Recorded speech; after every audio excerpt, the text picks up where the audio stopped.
Doctor Imran Farooq کو بانی M Q M نے قتل کروایا، قتل کی ساری تفصیل ہمارے پاس ہے۔ عمران فاروق کو قتل کر کے بانی ایم کیو ایم کو سالگرہ کا تحفہ دیا گیا۔ وفاقی وزیر مصطفیٰ کمال کا بڑا الزام، کراچی میں دھواں دھار پریس کانفرنس، بانی ایم کیو ایم کو ڈرامے باز آدمی قرار دے دیا۔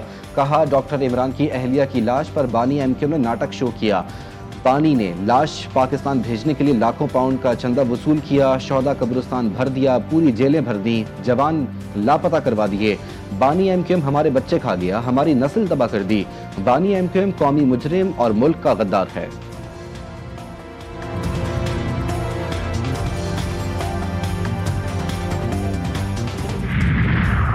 پی ٹی آئی کی سوشل میڈیا پر مقبولیت کے دعوے ایک فریب ہیں۔ سوشل میڈیا پر پروپیگنڈا کر کے مقبولیت کا ڈرامہ کیا جاتا ہے۔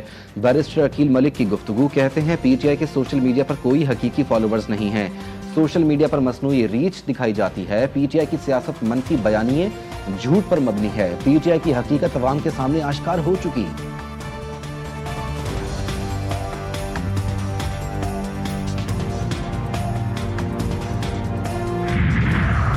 مغربی ہواؤں کا سلسلہ کل داخل ہونے کا امکان، ملک بھر میں بارشوں کی پیش گوئی، پہاڑوں پر برف باری متوقع، الرٹ جاری کر دیا گیا۔ بالائی خیبر پختونخوا اور گلگت بلتستان میں برفانی تودے گرنے کا خطرہ۔ کراچی میں 30 دسمبر کو موسم سرما کی پہلی بارش کا امکان، سردی کی شدت میں اضافے کی توقع۔ بلوچستان میں 29 سے 31 دسمبر کے دوران بارش اور پہاڑی علاقوں میں برف باری کا امکان۔ 30 دسمبر سے 1 جنوری کے دوران خیبر پختونخوا میں بارش متوقع۔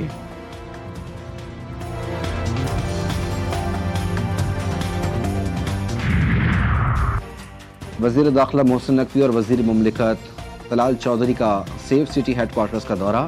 اسلام آباد سیف سٹی کو کیپٹل اسمارٹ سٹی بنانے کا جامع پلان طلب کر لیا۔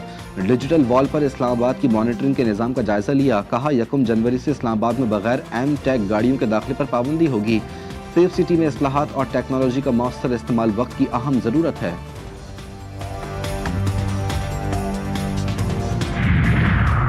اور کراچی میں 4 روزہ 18ویں عالمی اردو کانفرنس کا آج آخری روز۔ اردو افسانے کے موضوع پر پہلے سیشن سے اردو کانفرنس کا آغاز۔ دوسرا سیشن پاکستان کا ترقی پسند ادب کے عنوان سے ہوگا۔ سندھی، پنجابی، پختون اور بلوچ ادب پر بھی نشستیں ہوں گی۔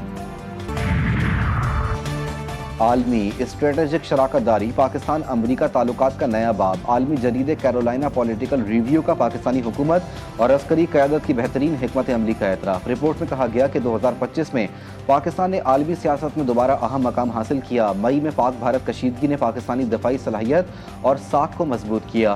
پاکستانی بندرگاہیں خاص طور پر بلوچستان میں گوادر بہت بڑا اثاثہ ہے۔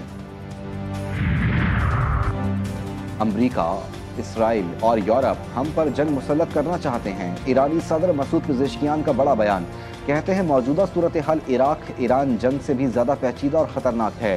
فرانس، برطانیہ اور جرمنی نے جوہری پروگرام سے متعلق پابندیاں دوبارہ لگوائی ہیں۔ اقوام متحدہ کی پابندیاں کشیدگی میں اضافہ کر رہی ہیں۔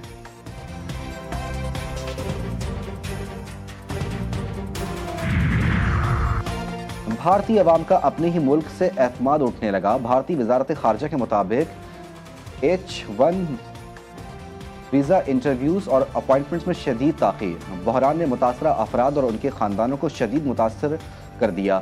ماہرین کے مطابق بیرون ملک مقیم بھارتی شہری بھارت کو اب اپنا گھر تصور نہیں کرتے۔ پاکستان سمیت 21 مسلم ممالک نے صومالی لینڈ کو تسلیم کرنے کا اسرائیلی اعلان مسترد کر دیا۔ اسلامی تعاون تنظیم اور 22 ممالک کے وزرائے خارجہ نے مشترکہ اعلامیہ جاری کر دیا۔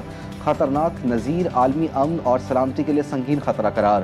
اعلامیہ میں کہا گیا کہ ریاستوں کی سرزمین کے حصوں کی نام نہاد آزادی کو تسلیم کرنا ایک انتہائی خطرناک نذیر ہے۔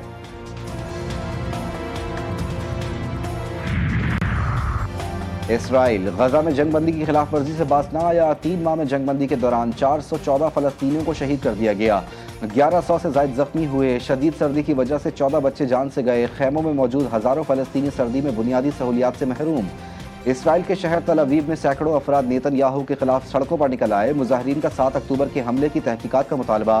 کہا نیتن یاہو 7 اکتوبر کے حملے کی تحقیقات سے بچنا چاہتے ہیں۔ نیتن یاہو کی پالیسیوں سے اسرائیل غیر محفوظ ہو گیا۔